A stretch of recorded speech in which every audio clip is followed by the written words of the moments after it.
औपनिवेशिक शासन और उसमें देहातों की स्थिति, इस पर चर्चा करते हुए अब हम चलते हैं उस काल के उस व्यक्ति के बारे में जानने के लिए जिसके विवरण, खासकर देहातों के विवरण, अंदरूनी विवरण काफ़ी प्रकाश डालते हैं तत्कालीन समाज पर, तत्कालीन गांव की स्थिति पर।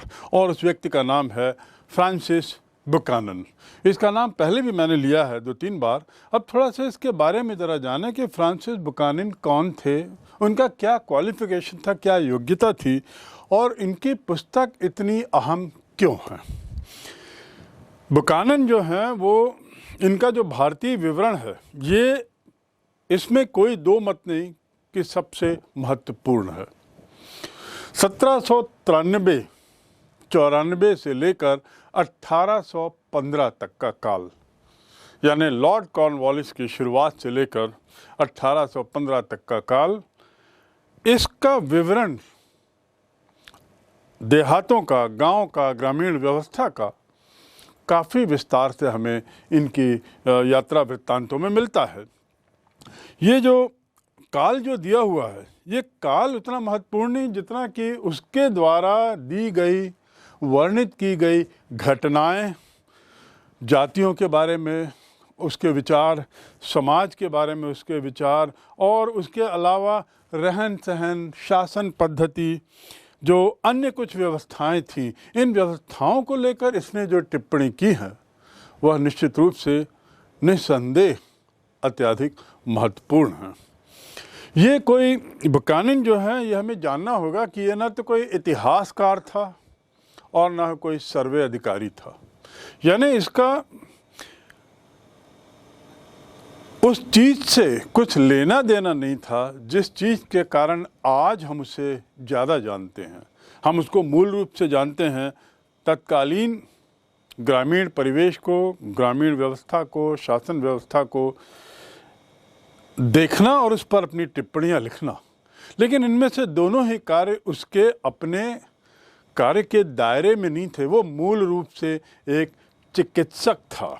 वह न इतिहासकार, न सर्वे अधिकारी, बल्कि एक तरह से एक चिकित्सक था और कुछ समय तक लॉर्ड वेलेस्ली का भी शल्य चिकित्सक रहा। लॉर्ड वेलेस्ली जो गवर्नर जनरल होकर भारत आए थे और इतिहास में उनका काफ़ी नाम है, भारतीय इतिहास में ऐसे गवर्नर जनरल का वह शल्य चिकित्सक रहा है। कलकत्ता में चिड़ियाघर की स्थापना करने का भी श्रेय उसको जाता है। यह भी उसके दायरे में कहीं नहीं था, लेकिन उसके अपने शौक थे, उसकी अपनी कुछ खास आदतें थीं जिसके लिए वह जाना जाता था और जिसके कारण उसको तत्कालीन ब्रिटिश शासन के अधिकारियों ने उसका समय समय पर उपयोग किया और उस उपयोग की ही परिणति इस तरह के उसके ऑब्जर्वेशन के रूप में निकली। ये जो चिड़ियाघर का जो मैं जिक्र कर रहा हूँ, शल्य चिकित्सक होने के अलावा, ये वही कलकत्ता का अलीपुर चिड़ियाघर है जो बहुत प्रसिद्ध है और उसको स्थापित करने में इसने बहुत बड़ा योगदान दिया। कुछ समय तक तो वह वानस्पतिक उद्यान का प्रभारी भी रहा, यानी वनस्पति शास्त्र, वनस्पति, विभिन्न तरह के जो पौधे, फल फूल हैं, इसके बारे में भी जानकारी रखता था और अच्छी और सही जानकारी रखता था। तो इस प्रकार हम देख सकते हैं कि बुकानन एक ऐसा व्यक्ति था जिसके विद्वत्ता के विभिन्न आयाम थे। वह बहुत सी चीज़ों में पारंगत था। उद्यान प्रभारी होने के साथ ही साथ बंगाल सरकार के अनुरोध पर, तत्कालीन बंगाल सरकार के अनुरोध पर, उसने कंपनी का जो अधिकार क्षेत्र है, यानी कंपनी की जो भूमि है बंगाल में और उसके आसपास, वो भूमि की सीमा निर्धारण करना, उस भूमि का विशद सर्वेक्षण करना, यह कार्य फ्रांसिस बुकानन को दिया गया और उसने इस कार्य को बखूबी किया। दुर्भाग्य से 1815 में उसकी तबीयत खराब होने लगी और इस तबीयत खराब होने के कारण इंग्लैंड जाने के लिए, वापस जाने के लिए वो विवश हुआ। वहाँ कुछ समय पश्चात उसकी माँ का स्वर्गवास हो गया और परिणाम स्वरूप माँ की जो संपत्ति थी उसका उत्तराधिकार बना, उसका उत्तराधिकारी बना और वह सब संपत्ति उसे मिली। उसी के साथ उसकी जो अपनी वंशज पैतृक जो टाइटल थी, पैतृक जो उसका वंश का जो नाम था हैमिल्टन, वह भी उसने ग्रहण किया और इस प्रकार अपने अंतिम वर्षों में वह फ्रांसिस बुकानन हैमिल्टन के नाम से जाना जाने लगा। तो ये तो बात हुई बुकानन के जीवनी की। संक्षिप्त में उसका जीवन 1793 से 1815 तक कैसा था, क्या क्या उसके आयाम थे और क्या क्या उसके अपने रुचि की चीज़ें थीं। अब हम करते हैं कि उसने आखिर लिखा क्या। मूल रूप से बुकानन के जो ऑब्जर्वेशंस हैं वे ऑब्जर्वेशन मूल रूप से पहाड़िया, संथाल और कृषि विस्तार पर हैं। मैं प्रारंभ से जब पहाड़िया का जिक्र किया था, राजमहल की पहाड़िया प्रजाति का और ऐसे ही संथालों का, तो बुकानन का नाम बार बार लिया है। और अभी जैसा मैंने अंत में बताया कि बंगाल की सरकार ने अपने राजस्व वृद्धि के उद्देश्य से कृषि भूमि का सर्वे करवाने का जो निर्णय लिया था, उसकी काफ़ी अहम जिम्मेदारी उसने बुकानन को दी थी। इस कारण बुकानन का संदर्भ, बुकानन का जिक्र संथाल, पहाड़िया और साथ ही कृषि विस्तार के मामले में भी बार बार आता है। अपनी ये जो शक्ति सुदृढ़ करने के लिए, अपनी ताकत, अपना वर्चस्व बढ़ाने के लिए अंग्रेज़ों ने ये बहुत उनके लिए अपने लिए ज़रूरी था कि वे अपना राजस्व बढ़ाएं, साथ ही व्यापार जो उनका व्यवसाय था उसका विकास करने के लिए भी इस मूल उद्देश्य से प्राकृतिक संसाधनों को कैसे और बढ़ाया जाए, प्राकृतिक संसाधनों की खोज और कैसे हो, इस उद्देश्य से भी उसने बार बार इस पे अपना कार्य किया और समय समय पर उसने सरकार को इस प्राकृतिक संसाधनों की जानकारी दी। कंपनी का जो मुख्य उद्देश्य था कि प्राकृतिक संसाधनों की खोज करना, जिन पर वे ऐसा अधिकार पा सकें कि अपनी इच्छानुसार उसका दोहन कर सकें, ऐसा प्रयास उनके द्वारा होता था। और इसी परिप्रेक्ष्य में, इसी उद्देश्य से, इसी बैकग्राउंड को लेकर बुकानन को कार्य दिए गए, जिम्मा दिया गया, जिसने उसे बखूबी निभाया और उसके साथ ही साथ विस्तृत रूप से सर्वेक्षण करवाया।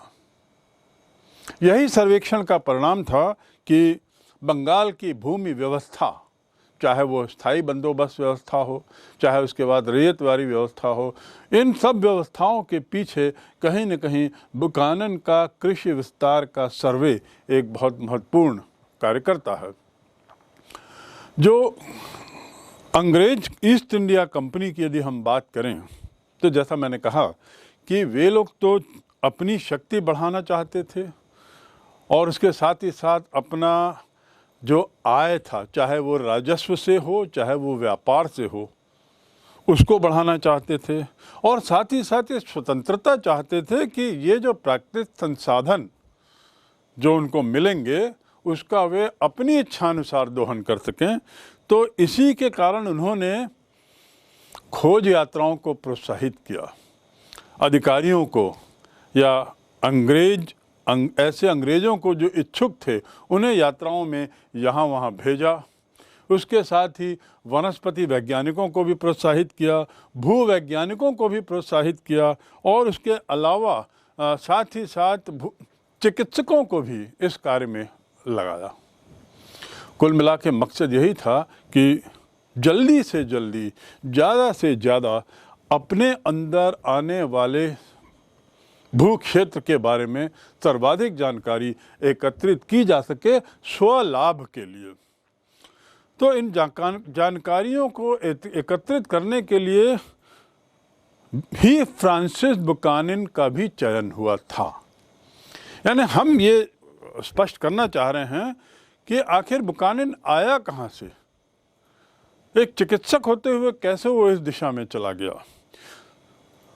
अंग्रेज शासन की ईस्ट इंडिया कंपनी की पैनी नज़र पड़ी अपने उन अधिकारियों पे जो सक्षम थे इस कार्य के लिए, और उनमें उन्होंने बुकानन को भी पाया जो लॉर्ड वेलेस्ली का स्वयं का चिकित्सक था, शल्य चिकित्सक था। और इस दृष्टि से उसके कार्य करने की शैली को देखकर ईस्ट इंडिया कंपनी के अधिकारियों ने उसे जिम्मा दिया कि वह भी इन प्राकृतिक संसाधनों की खोज आदि में कुछ योगदान करे। असाधारण प्रेक्षण क्षमता थी उसकी। प्रेक्षण क्षमता यानी ऑब्जर्वेशन, किसी चीज़ को देखना, परखना और उसकी महत्ता को समझना, यह उसमें असाधारण थी। और इसी शक्ति के कारण वह जहाँ भी गया वहाँ उसने पत्थर, बहुमूल्य पत्थर, चट्टानें, भूपरत और इन सब का बहुत गहन अध्ययन किया, भूस्तर, इन सब का गहन अध्ययन किया। और इस अध्ययन के निष्कर्ष जो निकले उसका ईस्ट इंडिया कंपनी ने बखूबी फ़ायदा उठाया। यात्रा के दौरान उसे जहाँ भी पत्थर मिलते थे, जहाँ भी वह भूमि स्तर का अध्ययन करता था, तो वो खनिजों का भी पता लगाने का प्रयास करता था। और जिस क्षेत्र में वो था, बंगाल का क्षेत्र, उस क्षेत्र में खनिज भंडार अपरंपार थे और इसलिए समय समय पर उसके द्वारा दी गई जानकारी अंग्रेज़ों के बहुत काम आई। इसके साथ ही खनिजों का पता लगाना और उसके साथ ये भी प्रयास करना जानने का कि इन खनिजों का वाणिज्यिकीय उपयोग क्या है, इन खनिजों का वाणिज्यिकीय उपयोग क्या होगा, किस हद तक यह ईस्ट इंडिया कंपनी के लिए फ़ायदेमंद होगा, कौन कौन से खनिज फ़ायदेमंद होंगे, ये सब नफ़ा नुकसान, लाभ हानि देखने का कार्य भी बुकानन ने बखूबी किया। अंग्रेज जो ईस्ट इंडिया कंपनी है उसने लौह अयस्क, ग्रेनाइट, अभ्रक, सॉल्ट पीटर, इनसे संबंधित खोजें काफ़ी की और काफ़ी उसमें उसने ईस्ट इंडिया कंपनी के अधिकारियों ने प्रयास किया इन चीज़ों का पता लगाने का, और ये मिला भी। उसके द्वारा नमक निर्माण का कार्य, कच्चे लोहे को निकालने की स्थानीय विधि का पता लगाना, ये भी बुकानन ने बहुत बखूबी अपनी पुस्तक में लिखा है। और स्थानीय पद्धति का उसने लिखा है, बड़ा सावधानी पूर्वक उसने उसकी निरीक्षण किया है और इस विवरण को स्थानीय तरीके से कच्चा लोहा निकालना या नमक तैयार करना, इस विवरण को उसने काफ़ी विस्तार से लिखा है जो बहुत महत्वपूर्ण बन जाता है ईस्ट इंडिया कंपनी के आय की दृष्टि से तत्कालीन उस काल में।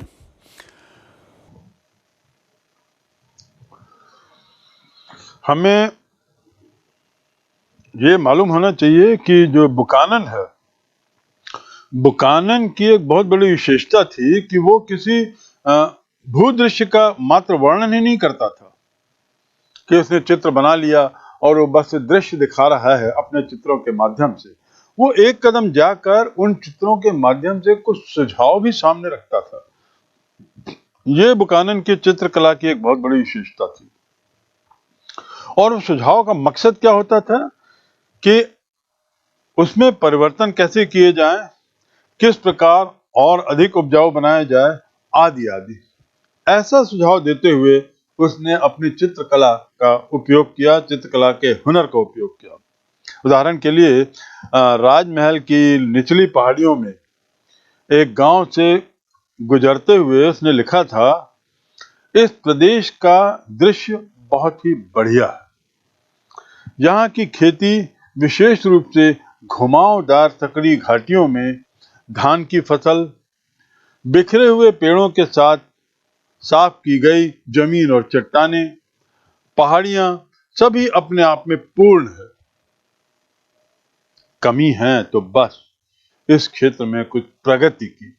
यानी देखिए कैसे वो सुझाव भी दे रहा है कि कमी है तो बस इस क्षेत्र में कुछ प्रगति की और विस्तृत एवं उन्नत खेती कि जिनके लिए यह प्रदेश अत्यंत संवेदनशील है। यानी वो अपनी बात भी रख पा रहा है चित्रकला के माध्यम से कि यहाँ पे कुछ विकास किया जाए, कृषि के क्षेत्र में विशेषकर। आगे वो लिखता है कि यहाँ लकड़ी के स्थान पर रबर और लाख के बड़े बड़े बागान लगाए जा सकते हैं। बाकी जंगल को भी साफ किया जा सकता है और जो भाग इस प्रयोजन के लिए उपयुक्त ना हो वहां पनई ताड़ और महुआ के पेड़ लगा दिए जाएं। तो इस प्रकार बुकानन अपने चित्रों के माध्यम से सुझाव भी दे रहा है, विकास का मार्ग भी बता रहा है और निश्चित रूप से सुझाव उसके अच्छे थे। बुकानन के विवरण का अध्ययन करते समय हमें कुछ बातें ख्याल रखनी पड़ेंगी। उसने जो बातें लिखी हैं, जो भी बिंदु लिखे हैं, इसमें कोई दो मत नहीं कि इससे स्पष्ट होता है कि वह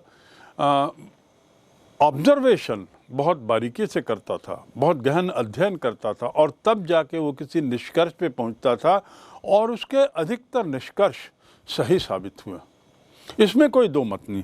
लेकिन इसके अध्ययन को, इसके विवरण को यदि हम उसकी बात करें तो हमें याद रखना होगा कि उसकी सूक्ष्म दृष्टि और उसकी जो प्राथमिकताएं थीं, चाहे वो ईस्ट इंडिया कंपनी की प्राथमिकताओं की बात करें या बुकानन की, वो अंग्रेजों के पहलू से थी।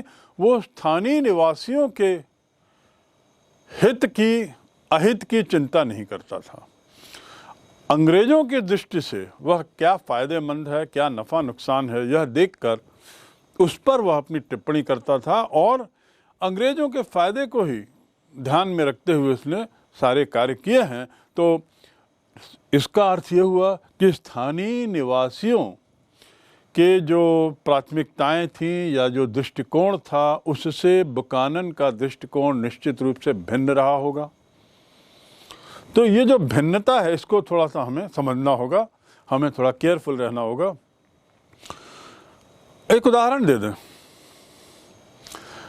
बुकानन जो वनवासी जीवन शैली थी, जिस क्षेत्र का उसने सर्वे किया है, मूल रूप से संथाल क्षेत्र का, मूल रूप से राजमहल क्षेत्र का, ये राजमहल और संथाल क्षेत्रों का जो एरिया है वहाँ पर अधिकतर जंगलवासी थे। तो ये वनवासी जीवन शैली का बुकानन बड़ा कठोर आलोचक था। ये उसकी लेखनी से बड़ा स्पष्ट है। लेकिन संथाल के लोग और राजमहल के पहाड़िया लोग, ये लोग की जीवन शैली का आधार ही जंगल जीवन था।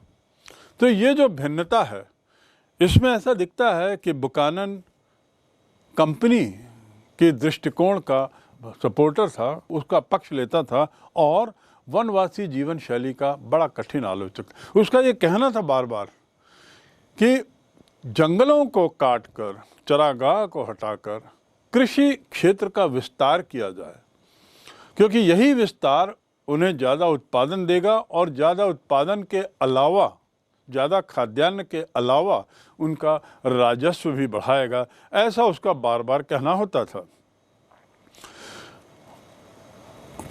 उसका ये कहना होता था कि वन क्षेत्र को हटाओ, वन क्षेत्र की सीमाएं, उसका क्षेत्रफल कम करो और कृषि क्षेत्र की सीमाओं को बढ़ाओ। उसके बदले में याद रहे कि बुकानन की जितनी यात्राएं थीं, वे केवल भूदृश्यों या प्यार या उसके अज्ञात की खोज, ऐसा नहीं था। मतलब बुकानन ने इसलिए यात्राएं नहीं की कि वो शौकिया जो प्राकृतिक दृश्य हैं उसका आनंद लेना चाहता था और उसका विवरण लिखता था, या इसलिए भी नहीं है कि उसे ज्ञात से अज्ञात की ओर, जिसको हम कहते हैं, जाने का शौक़ था, नई नई चीज़ों को देखने का, ऐसा भी नहीं। उसके पीछे, अर्थात निष्कर्ष ये है, उसके पीछे मूल उद्देश्य था कंपनी का हित। और कंपनी का हित यानी ज़्यादा से ज़्यादा राजस्व का इंतज़ाम, ज़्यादा से ज़्यादा आय का इंतज़ाम, और उस आय में बुकानन के द्वारा किए गए कार्य एक बहुत अहम भूमिका निभाते हैं। इसलिए हमें बुकानन के जो वर्णन है उसके द्वारा जो विवरण दिए गए हैं, इन विवरणों को थोड़ा सा संभल के देखना होगा। वो हमेशा एक बड़े विशाल दल के साथ निकलता था, यानी और उस विशाल दल में नक्शा बनाने वाले, जिसे हम नक्शा नवीस कह सकते हैं, सर्वे करने वाले सर्वेयर, और साथ ही साथ अन्य लोग हुआ करते थे। तो ये इन लोगों के साथ जब वो विशाल दल के साथ निकलता था और उसमें ये लोग रहते थे, तो इसका उद्देश्य क्या होगा? निश्चित रूप से आमोद प्रमोद और आनंद नहीं।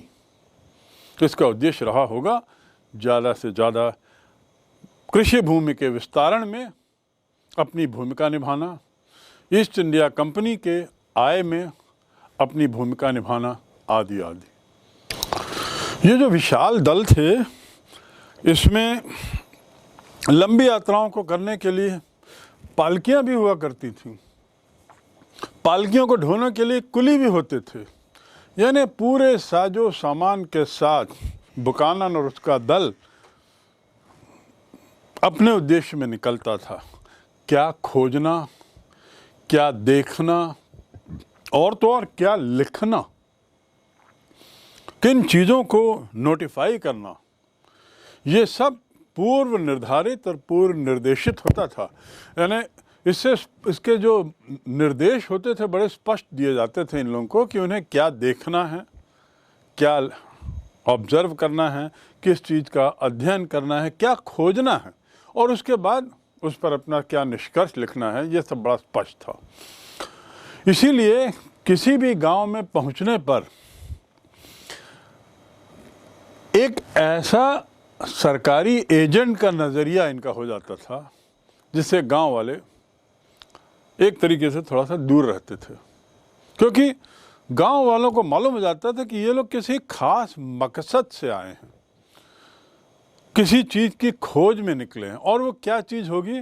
ज़मीन का विस्तार कैसे किया जा सकता है, वन भूमि को कैसे कम करके कृषि भूमि के रूप में बदला जा सकता है, उसके अलावा यहाँ कोई खनिज खदान आदि की गुंजाइश है क्या, किस तरह के पत्थर यहाँ पाए जाते हैं, किस तरह की चट्टानें हैं।